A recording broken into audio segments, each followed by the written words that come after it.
The morning started like any other day on the International Space Station. Captain Jack Thompson floated near the observation window, sipping his morning coffee from a sealed pouch. The Earth turned slowly below, a beautiful blue marble against the darkness of space. He had seen this view hundreds of times, but it never got old. The first sign that something was different came when the station's instruments started acting strange. At first, Jack thought it was just another equipment glitch. They had plenty of those up here. But then he saw it through the window, a shimmer in space, like heat waves rising from hot pavement, but against the starry background. "Houston, are you seeing anything unusual on your end?" Jack called down to Mission Control. Before they could answer, the shimmer grew larger. The space in front of him seemed to bend and twist, and then suddenly, they appeared. The ships were like nothing he had ever seen.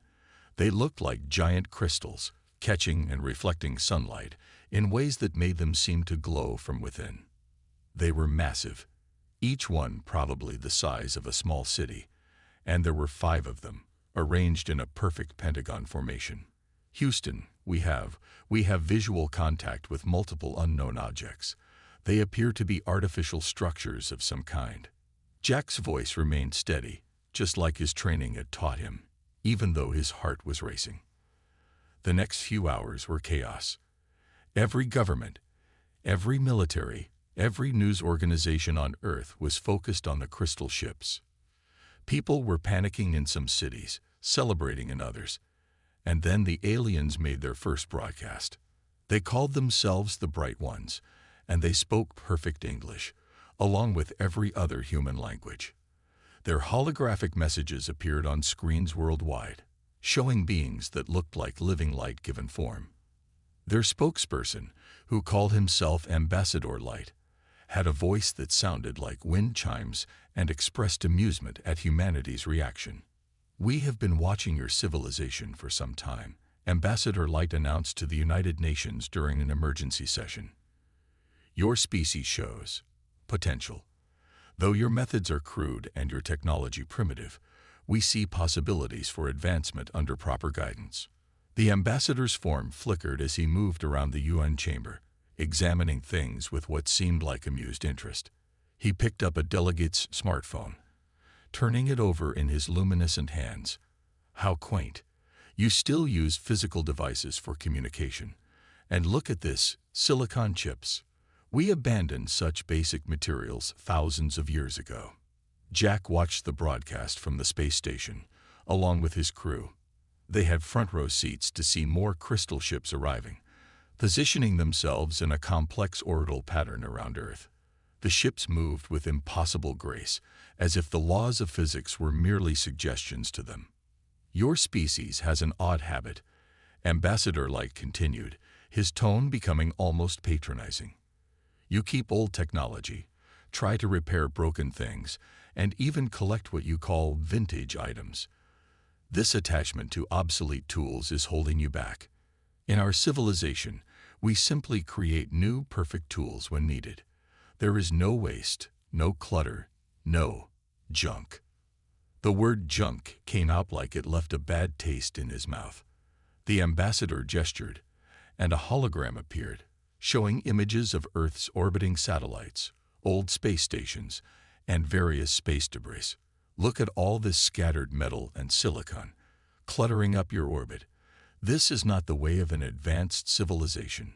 Several world leaders tried to explain humanity's practices of recycling, repurposing, and maintaining older technology, but the Bright Ones seemed unimpressed. They saw it as a sign of primitive thinking, an inability to simply create new and perfect solutions. Jack found himself getting angry as he watched. Sure, the station he commanded wasn't as sleek or advanced as those crystal ships, but it worked. It had been built through the cooperation of nations that once pointed nuclear weapons at each other. It was maintained by the ingenuity and dedication of human engineers who could make repairs with whatever they had on hand. There was beauty in that, wasn't there? The situation got worse when the Bright Ones began scanning Earth's technology. They seemed particularly interested in military installations, power plants, and communication centers.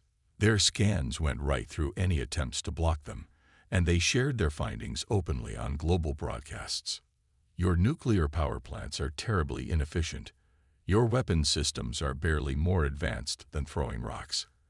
And your communications. Ambassador Light actually laughed, a sound like tinkling crystal. You still use radio waves and fiber optic cables. How do you manage to communicate at all with such primitive tools? The Bright One's mockery of human technology continued for days. They pointed out flaws in everything from our computers to our medical equipment. Nothing was advanced enough for them. Even humanity's most cutting-edge quantum computers were dismissed as cute first steps. But Jack noticed something interesting. While the aliens were busy pointing out everything wrong with human technology, they were also being careful not to share any of their own technological secrets. They showed off their capabilities but never explained how anything worked. It was like they were afraid of giving away too much information, even to such a primitive species. The situation reached a turning point when Ambassador Light made an announcement that sent chills through every government on Earth. After careful consideration, we have decided that your species requires guidance to develop properly. We offer you the opportunity to become a protectorate of our civilization. We will help you advance, under our direction, of course. The alternative. He let the threat hang in the air unspoken. From his vantage point on the space station, Jack watched more crystal ships arrive daily. Their formation was beginning to look less like a peaceful diplomatic mission and more like a military blockade. Earth's governments were in constant emergency sessions, trying to decide how to respond to what was essentially an ultimatum: accept alien rule or face the consequences. Looking down at Earth, Jack couldn't help but think about all the junk the aliens had mocked. The satellites that let people communicate across the globe. The old space stations and rockets that had taught humanity how to reach for the stars. The recycled materials that helped reduce waste and pollution. All the imperfect, sometimes patched-up technology that actually worked and helped real people every day. Maybe the Bright Ones were right. Maybe humanity was primitive compared to them. But as Jack watched another crystal ship take position around Earth, he couldn't shake the feeling that the aliens' attitude was a weakness. They were so convinced of their superiority, so dismissive of anything they considered beneath them, that they might be overlooking something important. He just hoped someone down there on Earth would figure out what that something was before it was too late. The United Nations building buzzed with tension as world leaders gathered for what might be humanity's most important meeting ever. The crystal ships of the Bright Ones filled the sky outside the windows, their surfaces catching the morning sun and throwing rainbow patterns across the assembly hall. Ambassador Light appeared in the center of the room without warning, his glowing form casting strange shadows. "Your time to consider our offer is running short," he announced, his wind-chime voice carrying an edge of impatience. "Will you accept our guidance and take your place as a protectorate of our empire?" The Secretary General stood up, her voice steady despite the pressure. "We have discussed your offer extensively, Ambassador. But before we give our answer, we request the right to demonstrate humanity's capabilities, to show you that we deserve to be treated as equals, not subordinates." The light being made a sound like breaking glass, his version of laughter. "And how do you propose to demonstrate these capabilities? By showing us more of your primitive recycling techniques, your repaired machines, your collections of technological refuse." At the back of the assembly hall, Commander Emma Wells of the United States Navy listened with growing anger. She had spent 15 years working with military communication systems, often keeping old equipment running long past its expected lifespan. Every insult from the alien ambassador felt personal. The Secretary General remained diplomatic. "We request 6 months to prepare a demonstration of human innovation and resourcefulness. After that, if you remain unimpressed, we will reconsider your offer of protectorate status." Ambassador Light's form flickered with what seemed like amusement. 6 months. Very well. We are curious to see what you might cobble together from your precious junk. Consider it granted. His tone made it clear he saw this as nothing more than entertainment. As soon as the ambassador disappeared, the real debate began. What kind of demonstration could possibly impress beings so technologically advanced? How could humanity prove its worth to a civilization that saw everything humans had built as primitive garbage? Commander Wells stood up, her heart pounding. She hadn't planned to speak, but words came out anyway. "They're overconfident," she said, her voice carrying across the now quiet hall. "They're so convinced of their superiority that they're blind to the potential of what they call primitive." She walked to the center of the room, where Ambassador Light had been standing moments before. "I've spent my career working with all kinds of communication systems, from World War II radio equipment to modern quantum entanglement devices, and I've learned something important. Sometimes the old ways work when the new ones fail." The room stayed quiet, listening. Commander Wells continued, growing more confident. "The Bright Ones have shown us a lot about their technology, even while mocking ours. Their systems are incredibly advanced, yes, but they're also standardized. Perfect. They create new technology instead of fixing or adapting old systems. But what if that's not always the best approach?" She pressed a button, and a holographic display appeared, not as elegant as the aliens' version, but effective. It showed the growing field of space debris around Earth, along with the positions of old satellites and defunct space stations. "They see this as trash, but I see resources, tools, weapons, maybe if we're clever enough." The Chinese representative stood up. "What exactly are you suggesting, Commander?" "I'm suggesting we use everything they're mocking us for. Our ability to repair and repurpose, our primitive radio waves, our obsolete electronic systems. They've never needed to deal with old technology, which means they might not be prepared for it." The room erupted in discussion. Some thought it was crazy to try to fight the aliens with outdated technology. Others started to see the potential in the commander's words. The debate raged for hours, but in the end, they agreed. It was the best chance they had. The next few days were a blur of activity. Commander Wells was given authority to assemble a team and access to resources worldwide. She chose people who understood both old and new technology, people who could think creatively and work with whatever they had available. Dr. Marcus Reed, a computer engineer known for restoring vintage computers, was one of her first picks. He had once made a 1980s game console run modern encryption software. "Their systems are quantum-based," he explained during their first meeting. "They probably never bothered to protect against simple radio interference. Why would they? It's like building a missile defense system to stop paper airplanes." Lieutenant Tom Baker joined next, bringing his experience with military communications. He had once rebuilt a radio station in Afghanistan using parts from old Soviet equipment and a broken cell phone. "Every frequency we don't use anymore is a potential weapon," he said, spreading out charts of electromagnetic wavelengths. "They're so focused on their advanced communication methods, they might have forgotten about the basics." The team grew, adding specialists from around the world. They worked in secret locations, gathering old satellites, military equipment, and electronic waste. Every piece of junk the aliens had mocked became part of their arsenal. Some nights, Commander Wells would look up at the crystal ships through her office window and doubt their plan. The aliens' technology was so far beyond anything humanity had ever created. But then she would remember Ambassador Light's dismissive attitude, his complete confidence that nothing humans could do would matter, and her determination would return. The team had several close calls when the Bright One scans passed over their facilities. But the aliens were so uninterested in humanity's primitive technology that they barely paid attention to what looked like piles of electronic waste and old equipment. One morning, about 2 months into their preparation, Dr. Reed came running into the command center, his eyes wild with excitement. "We found something," he shouted, waving a tablet.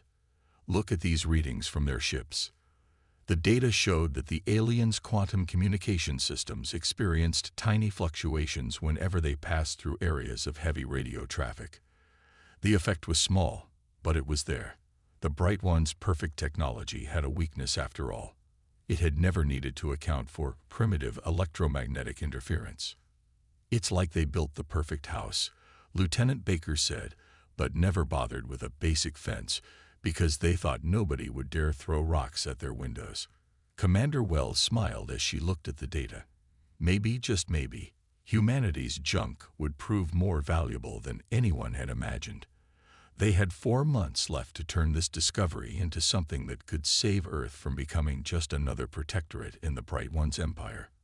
As she watched her team work, fitting old radio transmitters into defunct satellites and writing code that would run on everything from modern supercomputers to restored Apollo-era guidance systems, she felt a growing sense of hope. The aliens had given humanity 6 months to prove themselves worthy of respect. They probably expected some desperate attempt to copy their advanced technology. Instead, they were about to learn why humans kept all that primitive technology around. Sometimes the old ways were the best ways, especially when your enemy never saw them coming. Deep in an old missile silo converted into a workshop, Dr. Marcus Reed wiped sweat from his forehead as he connected wires inside a satellite from the 1990s. Around him, dozens of engineers worked on similar projects, bringing dead machines back to life. The air smelled of solder and coffee, and the sounds of tinkering filled the massive underground space. "It's alive," he shouted as the satellite systems flickered to life, earning tired laughs from his teammates. They had been working 16-hour days for weeks now, but no one complained. Everyone knew what was at stake. Commander Wells walked through the facility, checking on different teams.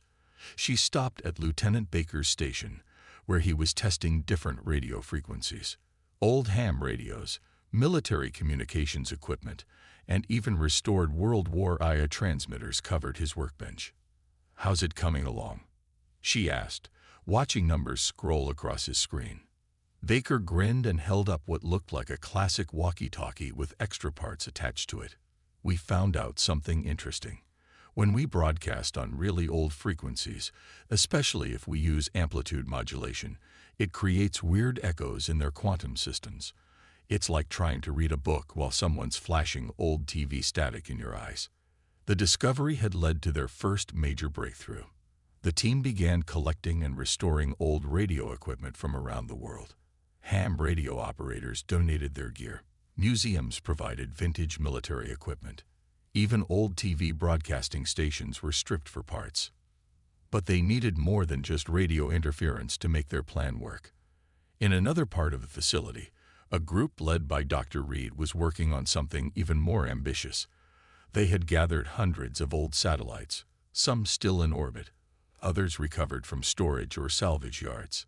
The Bright Ones use quantum entanglement for their communications, Dr. Reed explained to Commander Wells, pointing to a complex diagram. "It's incredibly advanced, absolutely perfect for what it's designed to do. But that's the problem. It's too perfect. Their systems never learned to handle messy, imperfect signals." The team's plan was as simple as it was audacious. They would create a network of restored satellites, each broadcasting on different frequencies, using every primitive communication method humans had ever invented. Morse code, analog radio, early digital signals, everything the Bright Ones had dismissed as obsolete. One day, while testing their modified satellites, they made another important discovery. Bill, one of the younger engineers, was trying to fix a problem with an old weather satellite when he accidentally caused interference with the alien scans. "Did you see that?" he shouted, pointing at his monitor. The Bright One's scanning beam had flickered for a moment.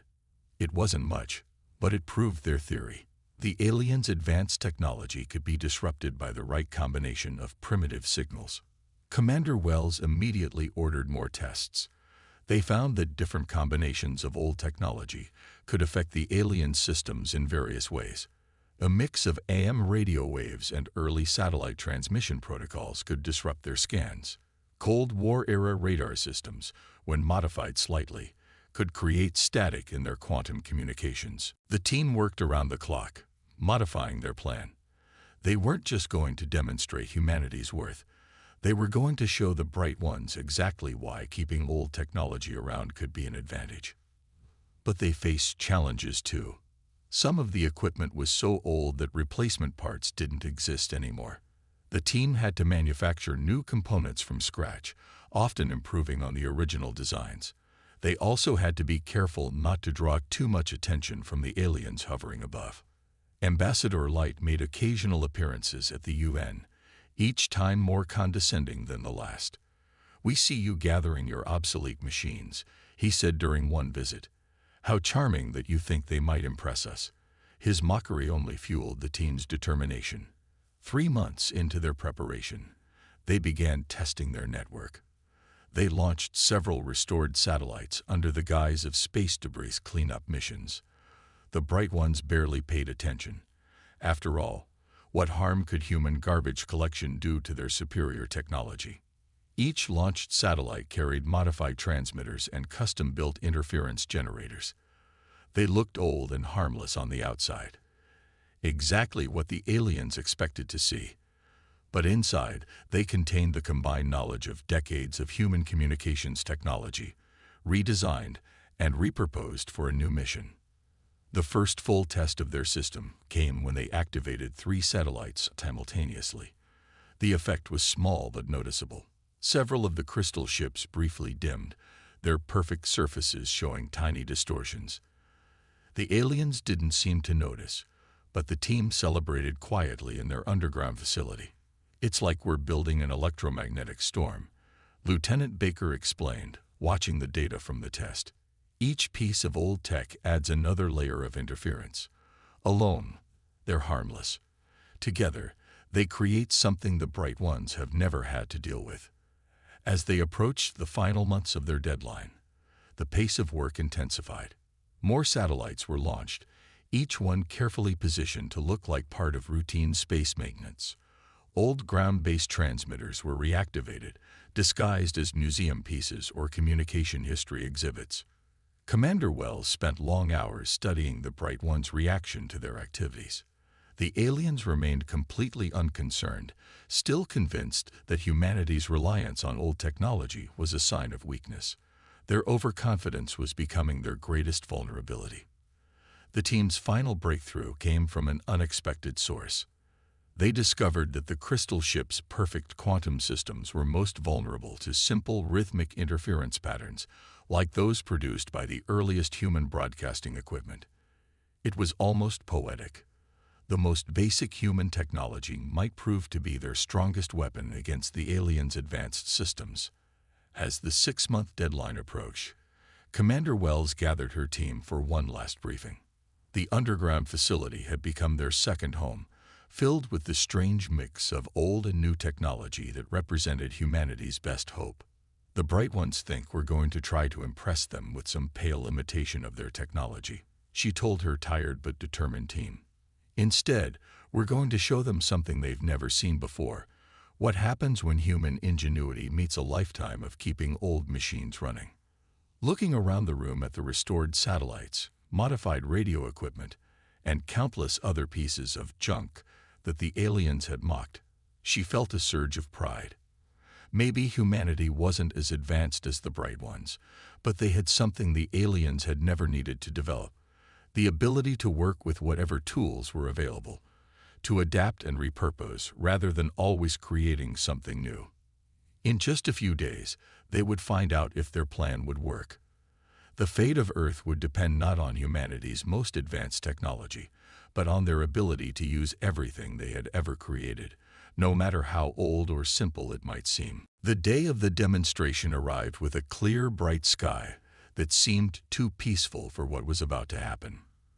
Commander Wells stood at the main control center, surrounded by screens showing the positions of hundreds of restored satellites and activated ground stations around the world. Each piece of junk was in position, waiting for its moment. Ambassador Light appeared in the center of the UN Assembly Hall right on schedule, his glowing form radiating confidence and amusement.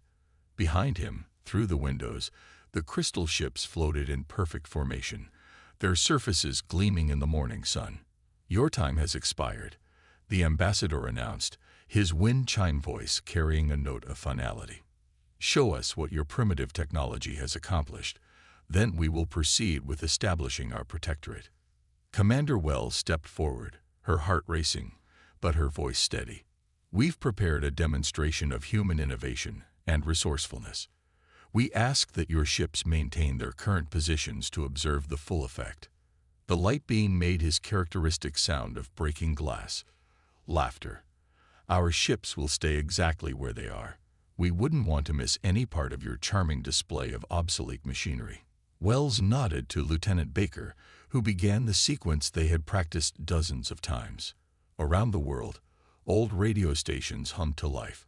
Restored satellites powered up their modified transmitters. Cold War-era radar installations began broadcasting on frequencies that hadn't been used in decades. At first, nothing seemed to happen. Ambassador Light started to say something dismissive, but then he paused. His glowing form flickered slightly. Behind him, the crystal ships trembled almost imperceptibly.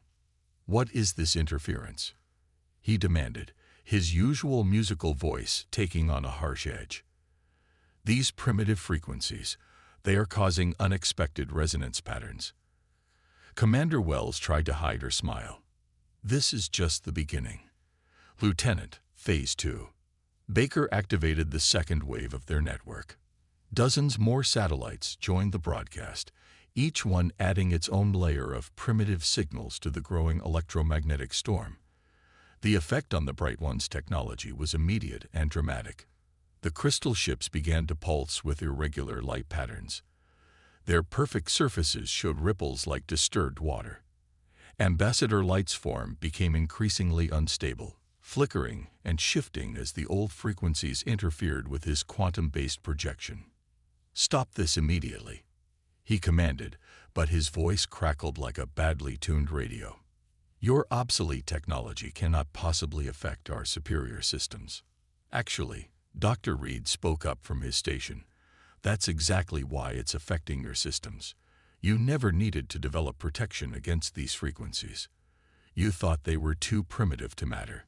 The ambassador's form stabilized for a moment as he tried to contact his ships, but the increasing storm of old radio waves, analog signals, and modified satellite transmissions made it almost impossible. Their quantum communication network, designed to be perfect and unbreakable, was drowning in a sea of primitive noise. Around the world, people watched in amazement as the formerly immaculate crystal ships began to drift out of formation. Their perfect coordination, based entirely on quantum systems, was breaking down under the assault of humanity's repurposed technology. One of the ships attempted to activate its defensive systems, but that only made things worse.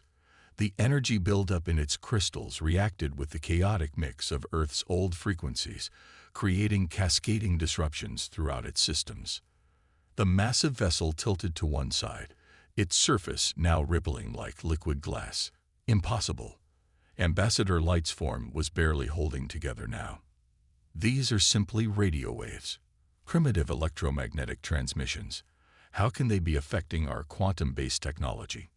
Commander Wells stepped closer to the flickering ambassador. "Because we kept our old technology. We learned to repair it, modify it, combine it in new ways. While you were busy making everything perfect, we were learning how to work with imperfect tools." The chaos in orbit increased as more of their network activated. Ancient television frequencies mixed with military radio bands. Early satellite transmission protocols combined with modified radar signals. Each layer of primitive technology added to the overwhelming noise that was disrupting the aliens' perfect systems. A spectacular moment came when one of the crystal ships tried to engage its quantum drive. The attempt to create a precise quantum field in the middle of the electromagnetic storm resulted in a brilliant display of light and energy. The ship's perfect crystalline surface briefly turned into a spectacular light show before its systems shut down completely. Ambassador Light made one last attempt to regain control of the situation. "You don't understand what you're doing. Our technology is millions of years ahead of yours. This cannot be happening." "That's exactly why it's happening. Lieutenant Baker called out from his station. "Your technology is too advanced to handle something this simple. It's like a person who only speaks perfect classical Latin trying to understand street slang." The ambassador's form began to break apart as the interference reached its peak. Before he disappeared completely, he saw something that must have been horrifying to his perfect advanced civilization. Humans using jury-rigged old radio equipment to bring down the most sophisticated technology in the galaxy. As the crystal ships drifted helplessly in orbit, their quantum systems overwhelmed by the storm of primitive signals, Commander Wells grabbed a simple handheld radio, one that looked like it had been pulled from a museum. She pressed the talk button and spoke clearly. "This demonstration can continue for as long as necessary. We can also increase the intensity if you'd like to see what else our junk can do to your perfect ships. Or we can discuss treating humanity as equals rather than primitive beings in need of guidance." For several long moments, there was no response. The crystal ships continued to drift, their surfaces flickering like broken television screens. Then, finally, a voice came through the radio. Not through their quantum communications, but through simple radio waves. It was Ambassador Light, forced to use what he had considered primitive technology to communicate. We will discuss terms," he said, his musical voice distorted by radio static.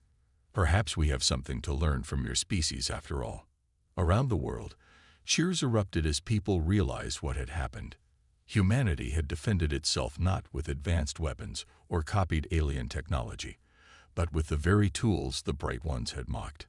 Every piece of junk they had laughed at had become part of the network that brought down their perfect ships. In the control center, Commander Wells looked at her team. The engineers who had restored old satellites, the technicians who had rebuilt ancient radio equipment, the programmers who had written code to run on decades-old systems.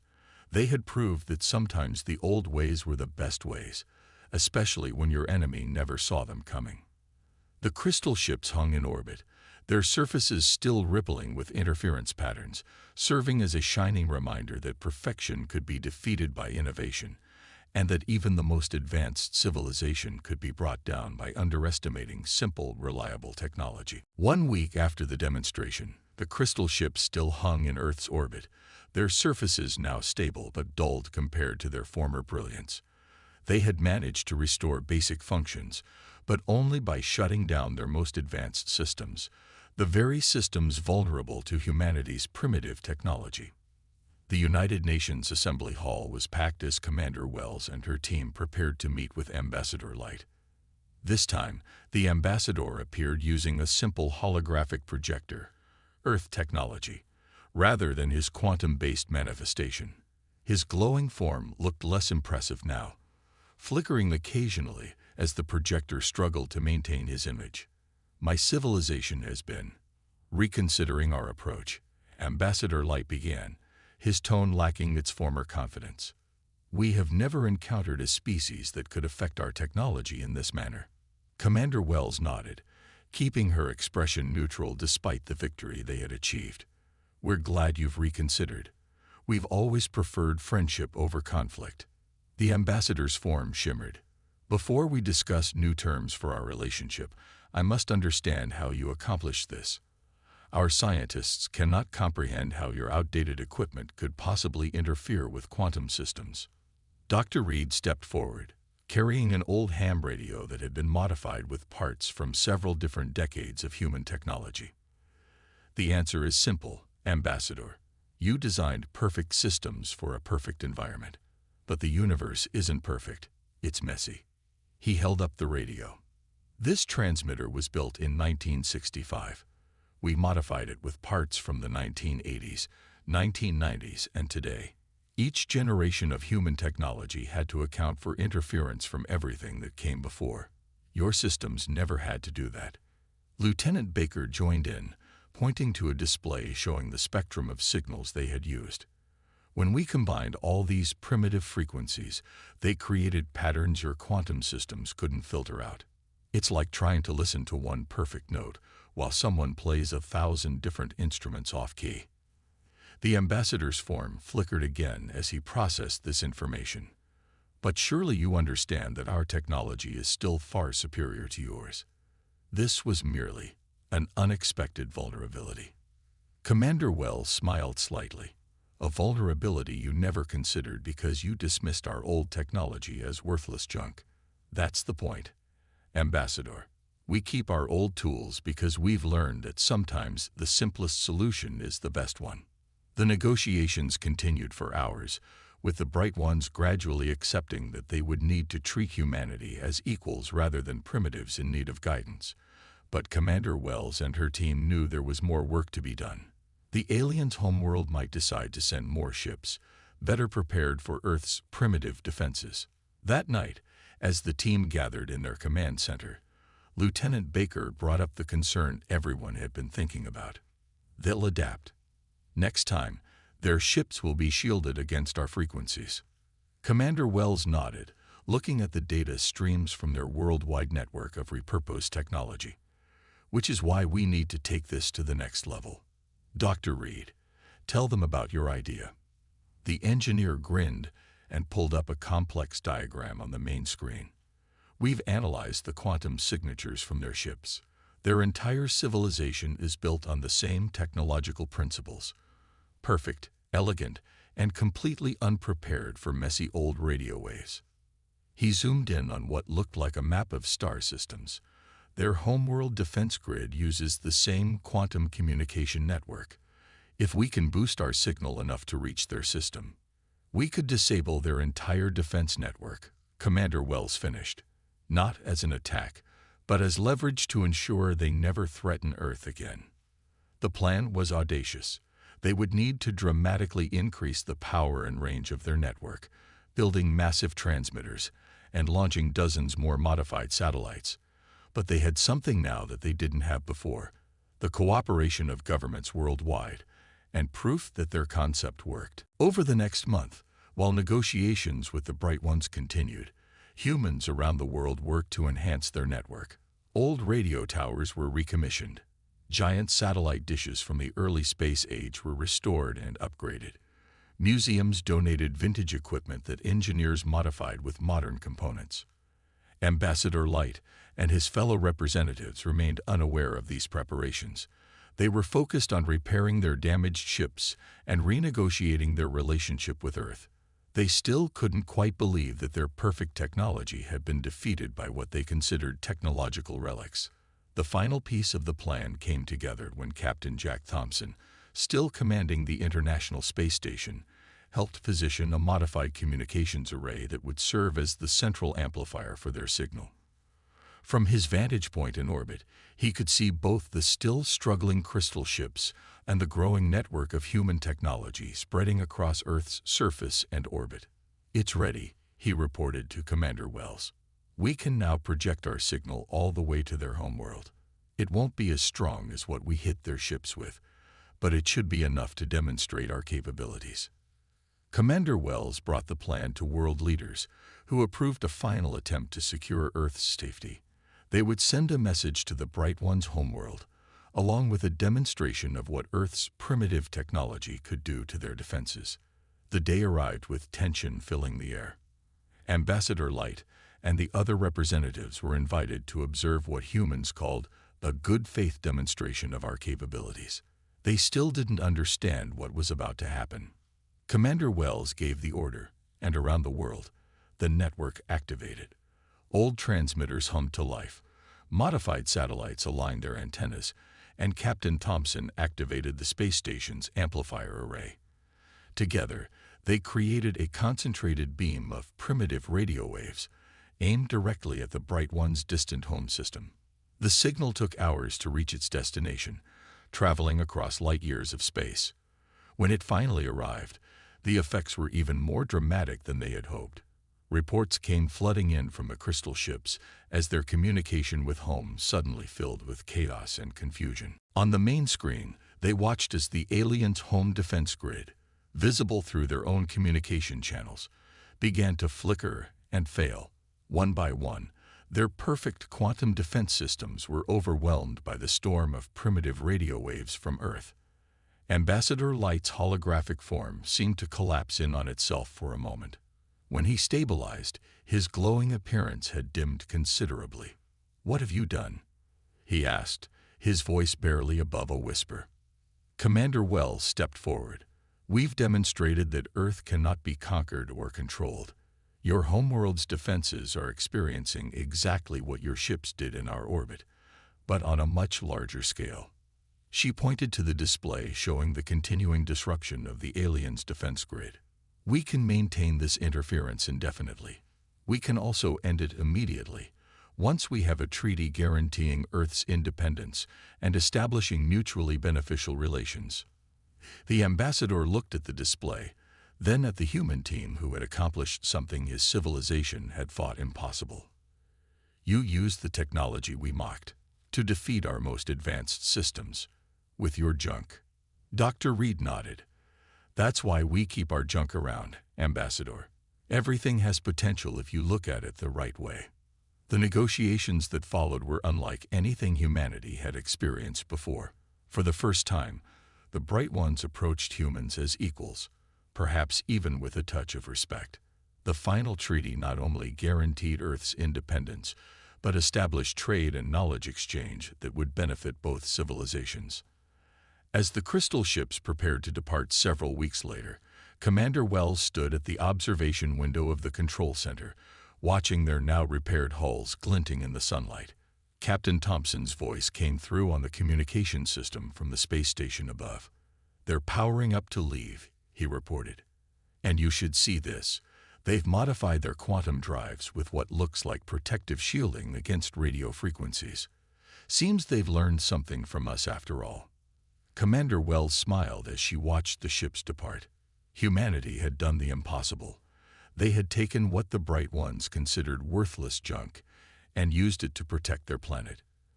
In doing so, they had taught an advanced civilization an important lesson about innovation, adaptation, and the value of keeping old tools around.